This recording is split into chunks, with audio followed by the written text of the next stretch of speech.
Recuerdo de un naufragio, por Ambrose Bierce.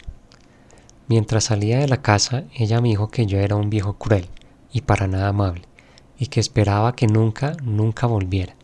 De modo que me embarqué como maestre en el Murlac, que zarpaba de Londres hacia donde el capitán considerara conveniente navegar.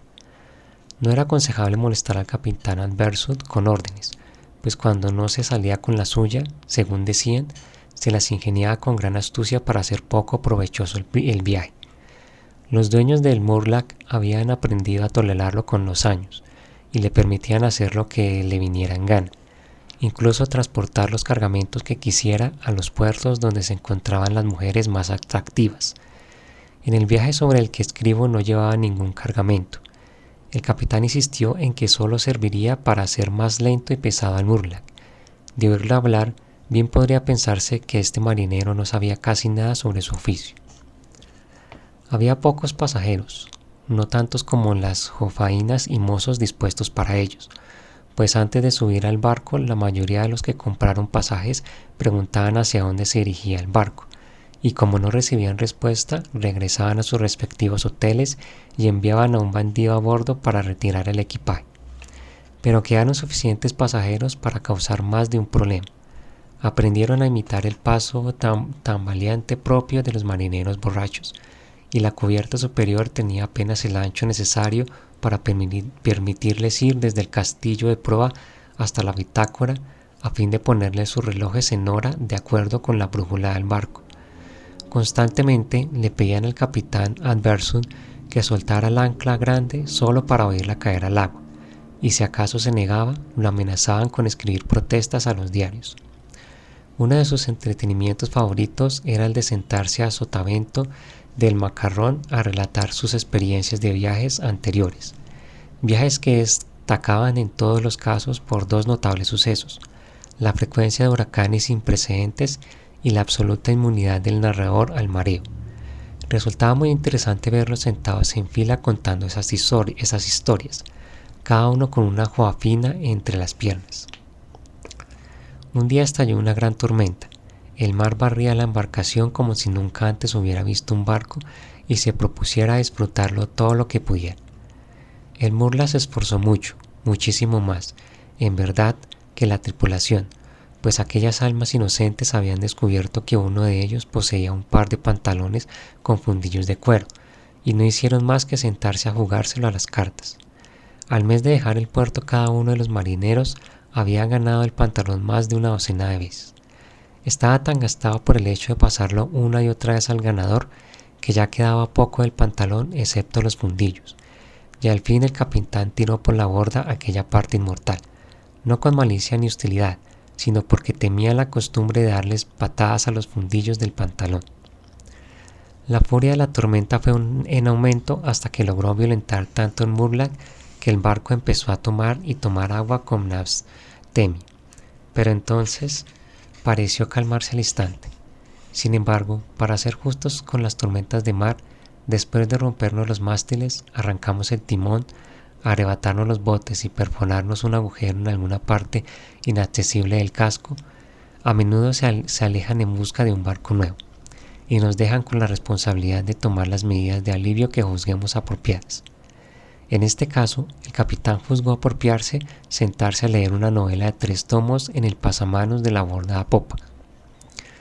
Al ver que había llegado más o menos a la mitad del segundo tomo, donde sin duda los amantes ya se veían inmersos en los más desesperados y angustiosos apuros, pensé que estaría particularmente de buen humor, de modo que me acerqué para informarle que el barco empezaba a hundirse.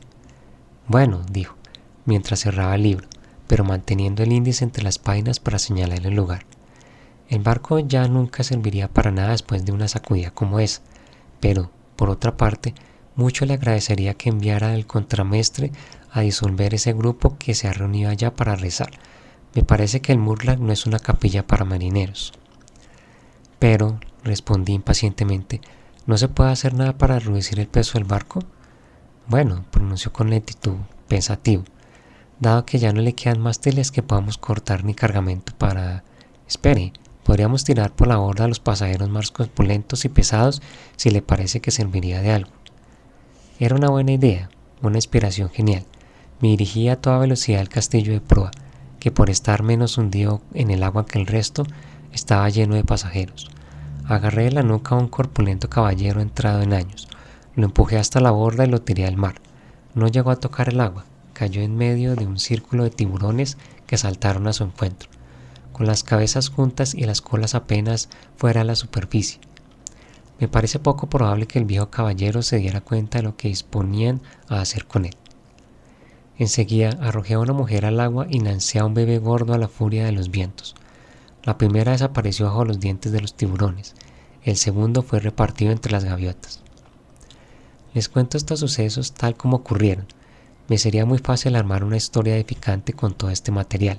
Relatar, por ejemplo, cómo, mientras me ocupaba de reducir el peso del barco, me sentí conmovido por el espíritu abnegado de una bellísima joven, que, para salvar la vida de su amado, empujó a su anciana madre hacia mí, al tiempo que me imploraba que aceptase a la vieja, pero que me compadeciera. Me compadeciera de su adorado Henry. Podría contarles también que no solo agarré a la vieja dama, tal como me lo pidió la hija, sino que enseguida atrapé al adorado Henry y lo lancé rodando a sotavento tan lejos como pude, no sin antes quebrarle la espalda contra la borda y arrancarle un buen puñado de pelo ensortijado de la cabeza. Podría seguir contándoles que, ya calmado, robé un bote grande y, tomando a la hermosa doncella, me alejé del funesto barco rumbo a la iglesia de San Masker, en las islas Fiji, donde quedamos unidos por un lazo que luego deshice con los dientes cuando me la comí, pero la verdad es que nada de eso ocurrió, y no puedo exponerme a ser el primer escritor en contar mentiras con el solo fin de interesar al lector. Lo que de veras pasó fue esto: mientras me encontraba en el alcázar arrojando pasajeros por la borda, uno tras otro, el capitán Asbersus, que ya había terminado de leer su novela, se acercó a la popa y, sin hacer ruido, me empujó a mí al mar. Tantas veces se han relatado las sensaciones de un hombre a punto de ahogarse, que me limitaré a explicar de modo muy succinto cómo la memoria reveló de inmediato sus íntimos tesoros. Todas las escenas de mi azarosa vida se amontonaron en mi mente, aunque sin confusión o disputa. Vi todo el trayecto de mi vida desplegado ante mis ojos, como un mapa de África Central después del descubrimiento del gorila.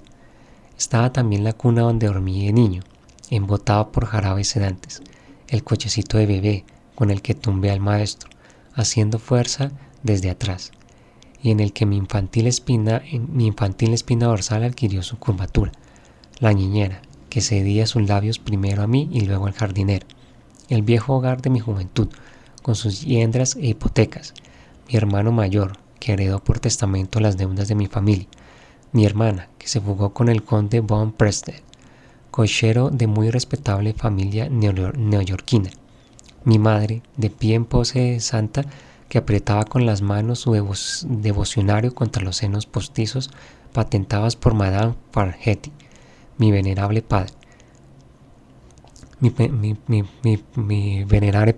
sentado frente a la chimenea, con la cabeza canosa inclinada sobre el pecho, las manos marchitas cruzadas pacientemente sobre la falda, esperando la muerte con resignación cristiana, y borracho como un lord inglés.